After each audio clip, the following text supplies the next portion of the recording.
fiery horse with the speed of light, a cloud of dust, and the haughty Hi-Yo Silver, the Lone Ranger.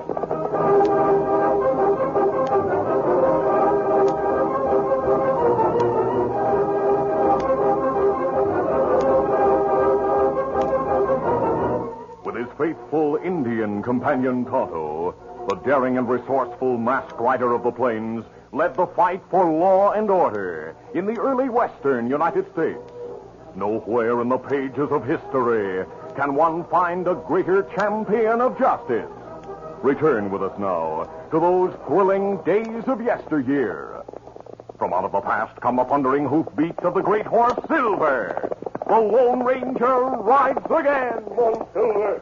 Let's go, big fellow. Hail, Silver! Away!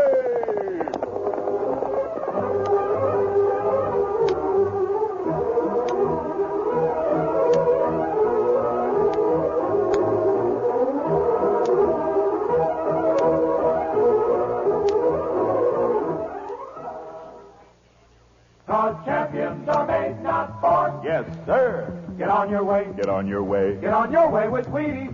It's encouraging for all of us to know that champions are made, not born. We can get ahead like Ted Kluszewski, power hitter for the Cincinnati Redlegs. Here's the story of little Ted and how he worked to get ahead by playing ball each chance he got and doing what the champs all taught. A bowl of Wheaties helped a lot. Now Ted slams them off the wall, still likes Wheaties best of all. Why, Big Ted Kluszewski was raised on Wheaties, and you bet he still eats them. Ted knows there's a whole kernel of wheat in every Wheaties flake. Come on, Ted, break up the game. Hey, hey, hey! He's on his way, on his way. He's on his way, on his way. Get on your way with Wheaties. 'Cause champions are made, not born. Yes, sir. Get on your way. Get on your way. Get on your way with Wheaties. Breakfast of champions.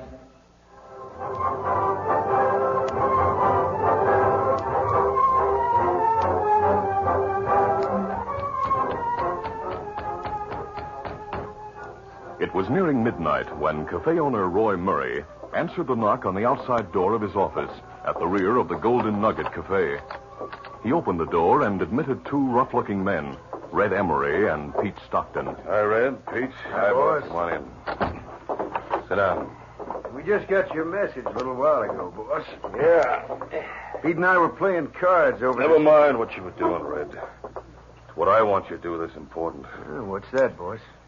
I want you to be at the stagecoach relay station at Cross Trails before sunup tomorrow. Huh? What for? Are you expecting somebody on it, boss? Yeah, Pete. The messenger was $6,000 or $7,000 in cash. Huh? You boys are going to take it from him. 6,000 or 7,000. How do you know about it, boss? Tom Kendall, foreman out at the Widow Glasgow's ranch, was here tonight. He had a few under his belt, and he told me. It's money your husband left her, and which she's just getting now. Except she's not getting it, huh? Right. This town, you know, and this cafe has been a losing proposition since the prospectors stopped looking for gold in these parts. I'm running out of cash and running out of it fast. That's why I want you to get the widow's money tomorrow. I guess we can do it, boss. Should be easy at a spot like the relay station. It's perfect. Get there before dawn, be ready to move in as soon as they take the money out of the baggage compartment and hand it to Tom Kendall. What do we do with the money, boss? And, what's our cut? Don't worry about your cut. You always get a fair shake from me, don't you? Sure, but Forget about that part just now. I have ideas how we can share 3 ways in that money. Make 10 times as much out of it. Like I said, boss, what do we do with the money, though? Hide it away. Then go about your business like you always do, so no one will get wise. Stash it where, though? There's that old shack up across Rocky Creek where old man Johnson used to do his digging. Nobody ever goes up there anymore. It's wild country now. Yeah, we know. We hid out there after we knocked off the bank, remember? Yeah. But as I was saying, you put the money away there.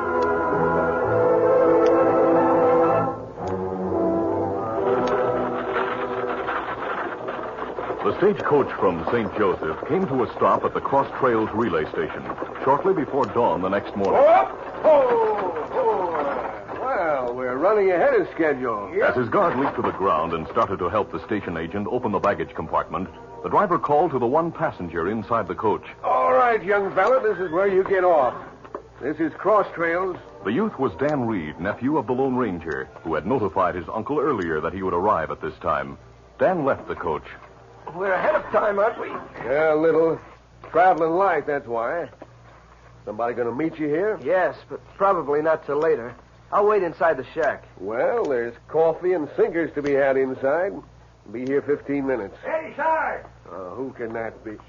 Well, I'll be Tom Kendall, you old horse thief. What are you doing here? Hey, Sarge, got a package for me? I have one for your boss, Mrs. Glasgow.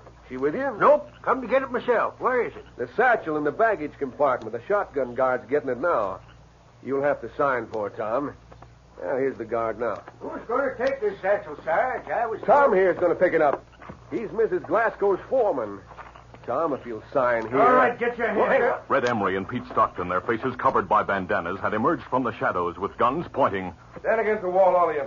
Drop that bag on the ground. The guard reached for his gun, but Red shot first. Then the Cross Trails agent who had joined them made a move. Pete's gun smashed down on his head. Tom Kendall, losing all caution, ran past the stage driver and started to swing. Dirty murdering polecat out. Get your hands off that satchel. Head back. No. Now, anybody else want a bullet? No. All right, I have the bag. Let's get started. All right. You two, if you don't want a dose of lead, you'll stay right here until we get away.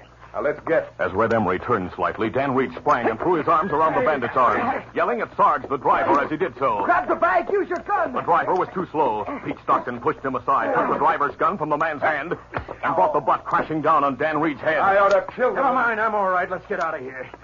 All right, you stay right there, driver. I'll throw you. The two crooks went back into the shadows, then mounted their horses. Pete fired 2 shots over the driver's head. Try to follow. The next stop will be low. Don't worry about him. Come on. Get up. As the bandits with their loot rode into the underbrush nearby, Sarge, the driver, dropped to his knees beside the 2 men who had been shot. Tom, you're still breathing. Are you all right? Can you hear me?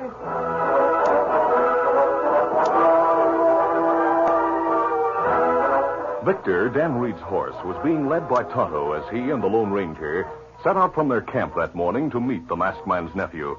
They were high in the hills when they heard the shots from the vicinity of Cross Trails. Come, Victor. They sent their own horses and Victor into a gallop and arrived at the scene of the holdup about 10 minutes after the bandits had escaped. They dismounted and saw a man attending one of 4 men who lay on the ground, 2 of them bleeding badly. Sarge looked up, his eyes wide, as he saw the masked man. Look, didn't your partners do enough? They took the money. Leave us alone. I'm not a hold-up man. I wear this mask for other reasons. Kimasabi, look on ground. Dan, has he been shot? No, they knocked him and the agent out. But these 2... Here, let me look at them. Otto, get our medical kits. The Lone Ranger took charge of the situation and, with the help of Tonto and Sarge, treated the wounded Tom Kendall and the guard who had also been shot. They bandaged the 2 men and lifted them into the stagecoach. There. By some miracle, they're still alive. Driver. Sarge is what they call me. Stranger, if these 2 live, it's going to be on account of what you and your Indian pal did just now. If you want to be sure that they remain alive, Sarge, get them to Orville as soon as possible. Sure, I'll get them to Doc Gray's office. You'd better take the agent along with you, too. That's a bad crack he's had on his head. He'll be able to look after these other men. What about the boy? We'll look after him. We were on our way to meet him when we heard the shots here. I'm all right now. You see, Sarge? Well, whatever you say. I'll get going then. Oh, notify Sheriff Clinton what's happened. Sure thing. Do you know the sheriff? Yes, and if you take him this silver bullet, he'll know who I am. What? Tonto and I have had occasion to help him in the past. Silver bullet? Tonto. Say I know. Sarge, the important thing is the lives of those men. Get going, please.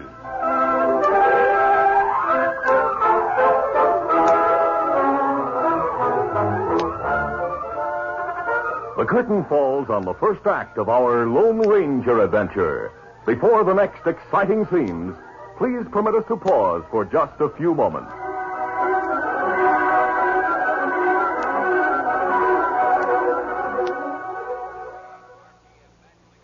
This is Mel Allen, sports announcer. Maybe you're interested in what big league scouts look for in young players. Take the case of Harvey Keene of Detroit, voted Rookie of the Year in 1953. Harvey could hit, sure, but more than that, the scouts noticed he soaked up instruction, practiced hard, followed a good training diet, including Wheaties. Now, I happen to know Harvey's been eating Wheaties 17 years now, since he was 6. Scouts tell me too many boys dream of waking up and finding themselves champions. What they don't realize is champions are made, not born. That's a fact. Champions are made, not born. Now, I've seen average players make themselves into champions, but it calls for hair-trigger condition. For that kind of condition, choose food that sparks you with energy. Champions choose Wheaties. There must be a reason, and this is it. There's a whole kernel of wheat in every Wheaties plate. Now, if you want to get on your way to the top, keep in mind champions are made, not born. Get on your way with Wheaties, breakfast of champions.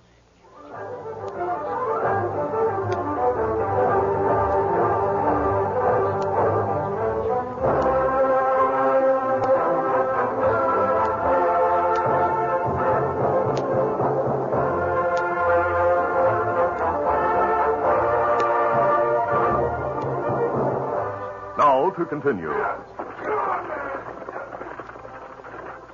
The first traces of dawn were in the sky as Sarge headed the stagecoach toward the town of Orville. Then Dan Reed, recovering rapidly, told of the holdup. He ended by holding out his hand. When I was struggling with the fellow, I had hold of his coat. This is a piece of the material. I must have torn it from the coat as I fell. Now, let me see. It's distinctive enough. I couldn't tell that in the dark. We'll hold on to it. May come in handy. Oh, Dan, where did you say the crooks had their horses? Over here. Huh? At the side of the station. Somewhere around this spot, I think. Me look. Find hoof prints. You're fresh prints. 2 horses. These must be the ones left for the hold-up men. Only marks near. And they go through the brush here, see? They must have ridden up into the hills. Plenty places to hide in hills. And it'll be hard to follow a trail on the rocky ground up there. Still, we'll do our best. We go after him, Kimasabi? Yes, Tonto. Maybe hours before the sheriff gets a posse and arrives out here. We'll move while the trail is still fresh. I'm glad we have Victor with us, Dan. So am I, sir. I know you'll find those crooks somehow. And I want to be with you when you do.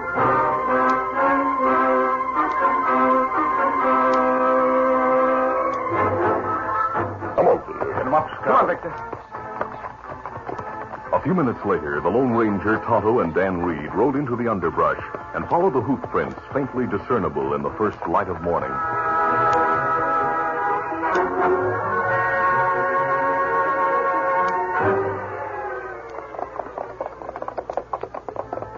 But less than an hour later, they came into the open once more in the rocky hills above.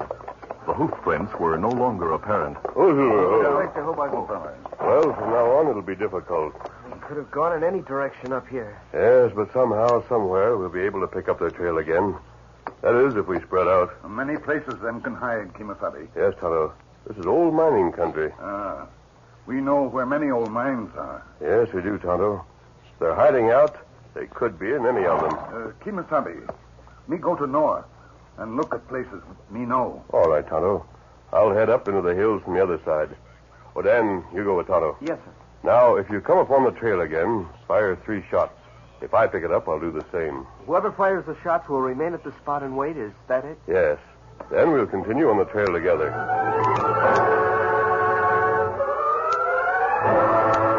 At that moment, in the abandoned cabin at the entrance to what had been the Johnson mine, the 2 crooks, Red Emery and Pete Stockton, counted the money in the satchel they'd stolen. Red, there's over $8,000 here. That's more than the boss expected. Yeah. He said 6,000 or 7,000. Hey, what do you think his idea is about this money? I don't know. But if we held out 1,000 or so, he'd never know. Hey, Pete, look how light it's getting outside.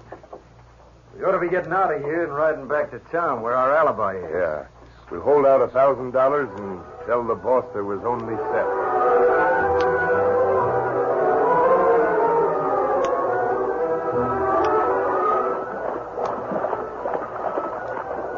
Tonto and Dan Reed, riding together, crossed the stream called Rocky Creek.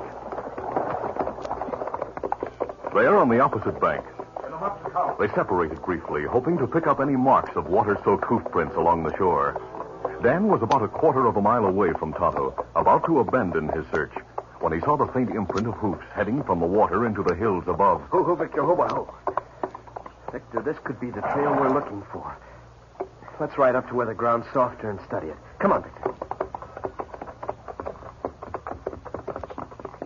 As Dan Reed and Victor started among the trees that dotted the incline, he came upon hoof prints still fresh and still wet. Ho, Victor, ho. He dismounted. Steady, boy. Then he drew his gun and fired 3 shots into the air. At the very moment, the 2 horsemen appeared above him, riding hard. Red Emery, riding ahead of Pete Stockton, was on top of the boy before he could leap to his horse's back. Got that gun before I spike it. Ho. Red, moving to shoot the boy. Steady, boy. That's what I'm going to find out. Steady, boy. Kid, what are you doing up here? Hey, it's a boy from the stage station, the one who jumped. You fool, why don't you shut up? Well, kid, Red, don't waste time with him. He's the one, all right. He knows who we are. All right, wait, Pete. You wanted to know about the shots. Well, boy, what about him? Is somebody with you up here? You trailing us Red, or what? Look, it's coming this way along the creek. An Injun. Yeah. He's looking around for someone. All right, you. Is he the one you signaled to when you shot? Yes. Who else was with you? No one.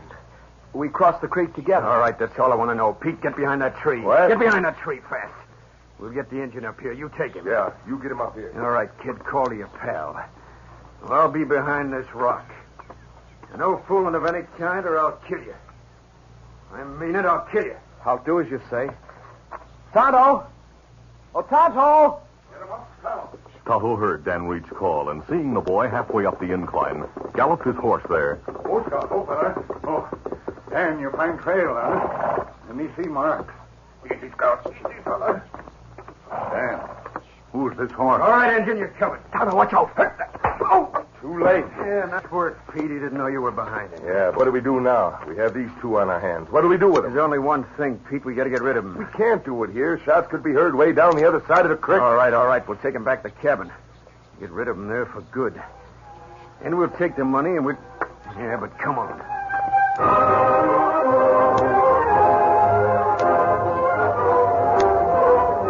Red and Pete lifted Tonto's inert form and laid him across the saddle of his horse, covered Dan with a gun, and forced him to ride along with them as they led Scout back to the cabin a short distance above. Hold it.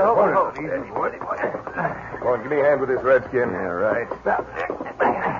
There, you got him? Got him. All right, get in there, youngster. Come on, get inside. Inside the cabin, they placed Tonto on the floor and tied Dan's hands behind his back. Look, we can't waste time, Red. Have to take the money away from here. Yeah, you pull up those boards and get the statue from under the floor. There. All right. Where's that crowbar? Right behind you. Yeah, I see it. Pete used the crowbar to pry loose the boards of the floor covered saddle recently placed there by the crooks. We've got all the trouble of putting this money down here. Now we have to knock ourselves out again. Kid, I guess we should have killed you before when we had the chance. What kind of fool are you following us up here like this? I'm not a fool. I knew if I saw you again, I could identify you. Red, here we are. I have the satchel again. And hold on to it. I'll take care of these 2. We're going to take this money back to the boss. We have to kill a lot of people for it. I don't see why we should have to split with Roy Murray. We'll talk about that later. Let's take these 2 into the mine and shoot them there. Then we can take their bodies and... what? Hey, Red, the masked man is... Oh, why, you cut it draw and I'll shoot you, too. All right. I'm not going to shoot. Shouldn't have been holding onto that satchel. You might have had a better chance. Dan, what did they do to Tonto? The same as they did to me earlier. Knocked him out with a gun butt. Tonto's coming, too. You, mister. What? Untie the ropes on that boy's wrists. Do it at once. All right. Pete, with the eyes and gun of the Lone Ranger leveled on him, obeyed the masked man's orders. Then he stood against the wall with his hands high as Dan Reed helped revive Tonto. Tonto's head cleared quickly. Make mistake, Kimasabi. Not so silly about that, Tonto. They didn't see me either. You heard my shots? Yes, and picked up your trail easily after I crossed the creek. I've been heading this way, Dan. I happen to recall that Johnson Myers... All right, masked man, you're here. And these 2 must be pals of yours. What about us? What about me? Look at my wrist. We'll bandage it before we take you to the sheriff. Don't worry. Sheriff? Hey, you mean you're going to do that? Yes. You'll be arrested for shooting those men at the station and for stealing the money that's in this satchel. They mentioned someone called the boss. I heard that too, Dan. Roy Murray, they said. I've suspected him for a long time. I think we'll be able to prove something against him now. Tonto, are you well enough to go along? Oh, Kimasabi. Then, when you've bandaged this red-headed fellow, we'll head for the relay station at Cross Trails.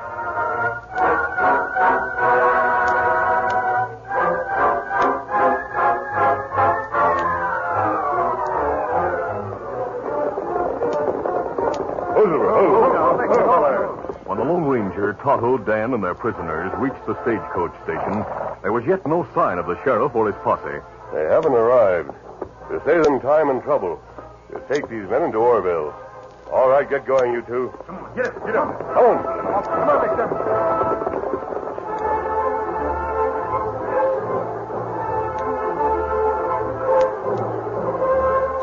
The Lone Ranger and Tonto delivered the men to Sheriff Clinton at a spot halfway into town. They also returned the money that belonged to the widow Glasgow. Sheriff Clinton was amazed. Well, I could hardly believe it when old Sarge handed me the silver bullet. Said you were cross trails. As soon as I heard you were, I figured my job was going to be easy. We were lucky to get on their trail so soon. It wasn't luck, I know that. No more than it was luck that you got these two before they killed Tonto and Dan, like you said they were going to. How are those men who were shot? They'll pull through, the doctor said, thanks to the treatment they got. So what about treatment for me? I'm shot, too. Emery, you'll be glad your treatment isn't at the end of a rope. That's where you ought to be, you child. Only the masked man's doctrine of Tom Kendall and the stage guard saved you two from being charged with murder. You'll have no trouble convicting them for the things they did, though, will you? Nope. And we'll send Roy Murray away with them. He's the one who put you on this holdup, wasn't he, Pete? Tom Kendall says he told Roy about the money last night while he was feeling his own. Look, Sheriff, if we tell you about Roy's part in this and some other jobs, do we get a deal from you? We'll see. But you'll go to jail no matter what you tell. However... Oh, all right, we'll tell.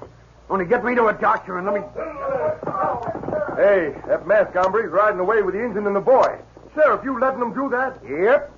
He'll be back if we need his testimony or the boys or Tonto's to send you to jail. But he's masked. Only his face is. His actions aren't. They're all good. And it's the reason that all lawmen are happy like I am, and he comes and goes as he pleases. Because something good always follows. You see, he's the Lone Ranger.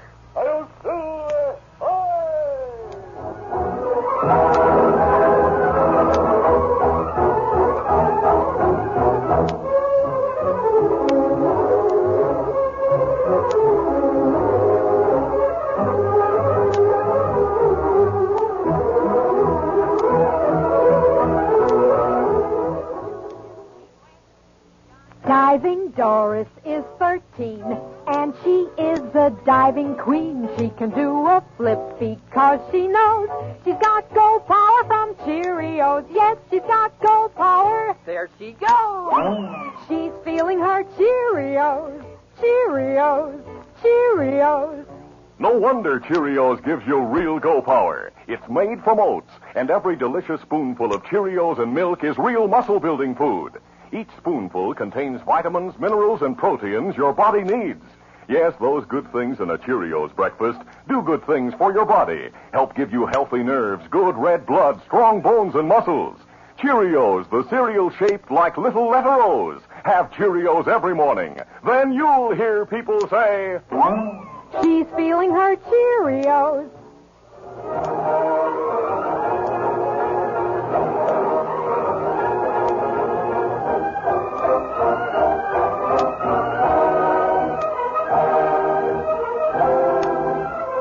The Lone Ranger, a copyrighted feature of the Lone Ranger Incorporated, is created by George W. Trendle, produced by Trendle Campbell Muir Incorporated, directed by Charles D. Livingston, and edited by Fran Stryker. The part of the Lone Ranger is played by Brace Beamer. Your announcer, Fred Foy.